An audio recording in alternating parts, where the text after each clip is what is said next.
Para pemirsa, dimanapun Anda berada, apakah sudah ada yang tahu tentang kisah Uwais Al-Qarni? Dari bapak-bapak, ibu-ibu, serta para remaja, anyone knows, apakah sudah ada yang tahu tentang kisah ini? Please show your hand. Silakan tunjuk tangan. Don't be afraid, jangan takut.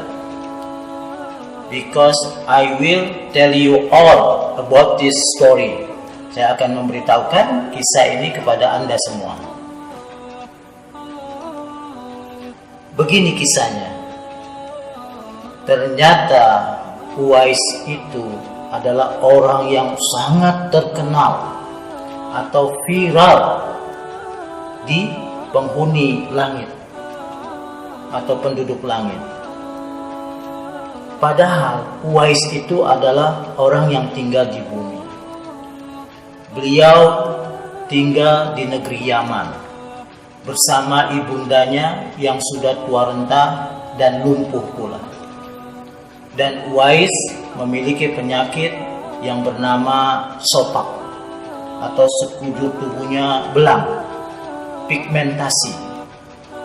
Dan Uwais bersama ibundanya hidup dalam kondisi yang sangat fakir. Kalau orang bilang fakir telak, fakir mutlak. Namun demikian, Uwais tetap beriman kepada Allah Subhanahu wa Ta'ala dan senantiasa berbakti kepada ibundanya, orang tuanya.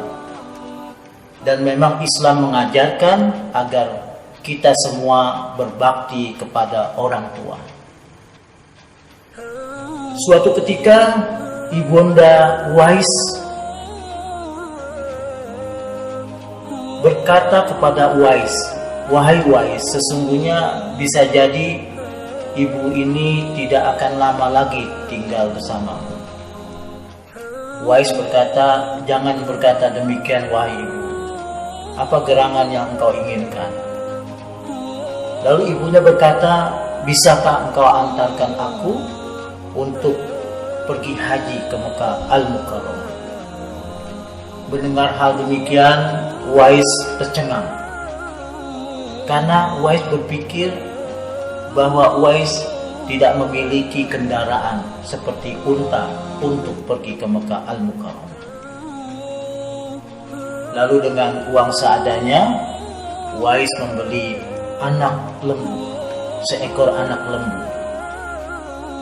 Dan setelah dibelinya seekor anak lembu itu, setiap pagi Uwais menggendong anak lembu itu ke bukit.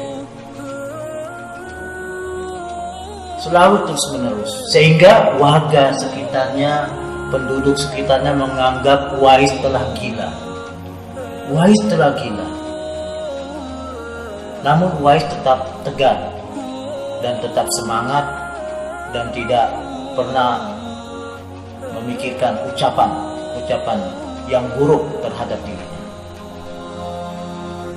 Setelah terus menerus, singkat cerita, sampai dengan 8 bulan pada saat musim haji, barulah terungkap bahwa Uwais ternyata sedang latihan untuk berencana menggendong ibunya pergi haji ke Mekah.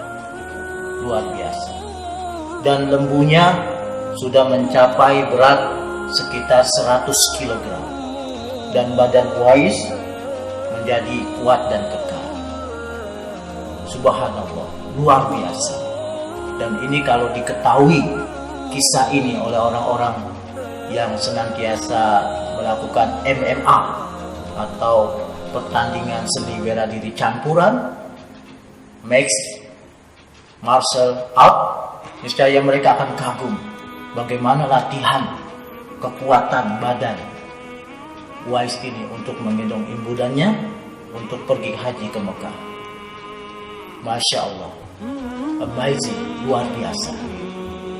Dan sesampainya di Mekah, pada saat pergi haji, Uwais berdoa kepada Allah Subhanahu wa Ta'ala, "Ya Allah, ampunilah dosa-dosa ibuku dan masukkanlah ke dalam surgamu." Mendengar demikian, ibundanya Uwais merasa terharu kepada Uwais dan berkata, "Wahai Uwais, bagaimana untukmu, doa untukmu?" Maka Uwais berkata, "Sesungguhnya setelah Allah mengampuni dosa-dosamu, ya wahai ibu, dan memasukkanmu ke dalam surga, maka saya mencari keridhaanmu ya ibu untuk memasukkan aku ke dalam surgamu, surga Allah Subhanahu wa Ta'ala." Luar biasa, mencari keridhaan Allah untuk mendapatkan surga Allah Subhanahu wa Ta'ala. Dan akhirnya Allah pun menyembuhkan, karena ketulusan hatinya taat kepada orang tua, menyembuhkan penyakit sopaknya. Tetapi yang tersisa adalah bulatan belang yang berada di telapak tangannya. Dan ini memang sebagai ciri nantinya ketika para sahabat bertemu dengan Uwais, tandanya adalah ada belang di telapak tangannya. Kemudian selanjutnya Uwais pun berhasrat ingin bertemu dengan Rasulullah Sallallahu Alaihi Wasallam di Madinah. Lalu dia berkata kepada ibundanya, "Wahai ibuku, bolehkah aku menemui Rasulullah Sallallahu Alaihi Wasallam?" Dengan berat hati, ibundanya mengizinkan, tapi dengan syarat setelah selesai urusannya segera pulang. Dan Uwais merasa senang dan akhirnya bergegas untuk pergi ke Madinah menemui Rasulullah Sallallahu Alaihi Wasallam. Tetapi setelah di sana, setelah mengetuk pintu rumah Rasulullah Sallallahu Alaihi Wasallam, ternyata Rasulullah tidak ada berada di rumah. Beliau sedang berperang di jalan Allah. Yang ditemui ada istri beliau, yaitu Siti Aisyah radhiyallahu anha. Lalu Uwais pun merasa sedih hatinya, dan akhirnya karena dia ingat pesan Rasulullah dan berkata kepada istri Rasulullah Sallallahu Alaihi Wasallam, yaitu Siti Aisyah, berpamitan untuk segera pulang karena ibundanya sering sakit-sakitan dan tidak bisa ditinggal sendirian. Lalu Siti Aisyah pun mengizinkan untuk Uwais itu pulang kembali menemui ibunda yang tercintanya. Dan ketika Rasulullah Sallallahu Alaihi Wasallam pulang, maka ditanyalah Siti Aisyah, "Apakah ada yang mencariku?" Maka Siti Aisyah berkata, "Benar ya Rasulullah, ada seorang pemuda yang datang ke sini tapi telah pulang kembali karena melihat engkau tidak ada di rumah. Dan dia berkata ingin segera pulang karena orang tuanya atau ibundanya sedang sakit-sakitan dan tidak bisa ditinggal sendirian." Lalu Rasulullah Sallallahu Alaihi Wasallam pun berkata, "Sesungguhnya Uwais itu orang yang taat kepada ibundanya, merupakan penghuni langit, penduduk langit." Luar biasa, masya Allah. Itulah ucapan dari Rasulullah Sallallahu Alaihi Wasallam. Dan Rasulullah Sallallahu Alaihi Wasallam pun berkata kepada para sahabat, wabil khusus Umar bin Khattab dan Ali bin Abi Thalib, bahwa jika kamu nanti ke Yaman, maka temuilah Uwais itu dan mohonlah doa kepadanya untukmu dan beristighfar untukmu, karena dia adalah penghuni langit.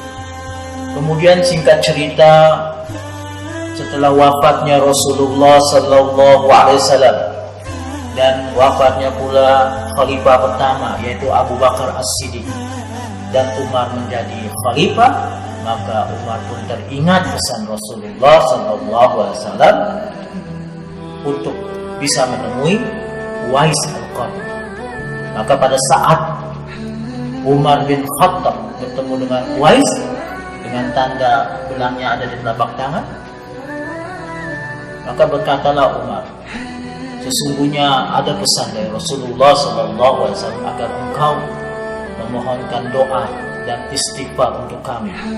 Maka Uwais berkata, "Tidak mungkin ini. Engkaulah yang berdoa untukku." Dan saya merasa malu jika aku berdoa dan beristighfar untukmu. Kata Umar, ini adalah pesan Rasulullah SAW. Maka Uwais pun berdoa dan memohon istighfar, memohon ampun untuk Umar, untuk Ali dan seterusnya. Setelah itu Umar berencana ingin menggajinya dari kas negara untuk Uwais karena sangat istimewa. Namun Uwais menolak dan berkata, cukup Umar, sampai saat ini saja aku menjadi orang yang terkenal atau yang dikenal oleh engkau dan para sahabat. Luar biasa bagaimana sangat rendah hatinya Uwais ini, tidak ingin terkenal.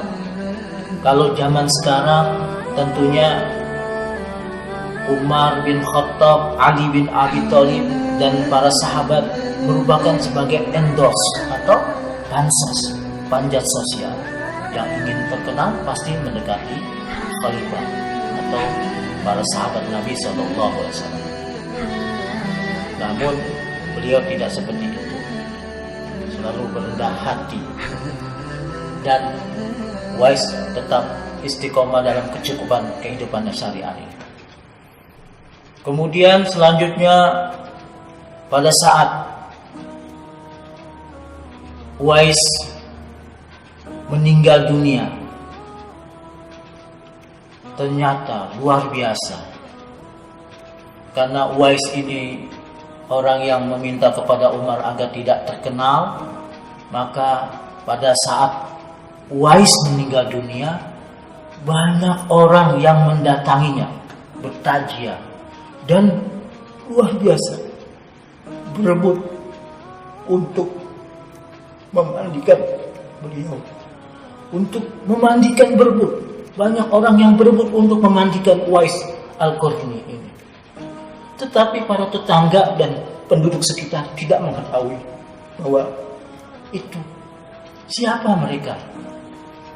Begitu banyak yang datang berebut untuk memandikan, berebut untuk mengkafani, dan berebut untuk menggotong jenazah Uwais ini ke makam. Luar biasa, begitu banyak dan tidak dikenal.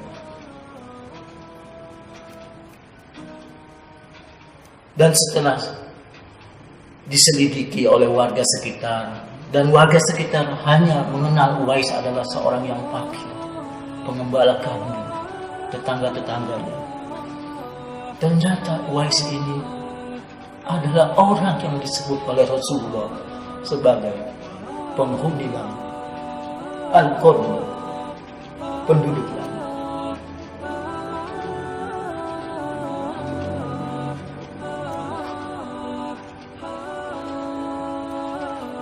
Itulah para pemirsa, bagaimana kisah ini bisa memberikan pelajaran kepada kita bahwa hidup kita hanya untuk Allah Subhanahu wa Ta'ala. Tidak mesti harus terkenal, tapi Allah memberikan sesuatu yang terbaik buat kita di dunia dan di akhirat. Subhanallah, walhamdulillah, wala ilaha illallah, wallahu akbar. Demikianlah kisah Uwais yang singkat ini. Mudah-mudahan kita bisa mengambil pelajaran dari kisah Uwais ini, yaitu kita beriman kepada Allah Subhanahu wa Ta'ala dan berbakti kepada orang tua, serta saling tolong-menolong sesama manusia lainnya, saling hormat menghormati, saling harga menghargai. Tidak boleh ada celaan, tidak boleh ada fitnah dan segala macam. Wabil khusus di medsos, media sosial, tidak boleh ada komentar-komentar yang buruk, yang jelek, tapi semuanya indah lillahi ta'ala, karena Allah Subhanahu wa Ta'ala. Wallahu muwaffiq ila aqwamit thariq. Semoga Allah memberikan kepada kita semua jalan yang sangat lurus selurus-lurusnya. Billahi taufiq wal hidayah. Wassalamualaikum warahmatullahi wabarakatuh.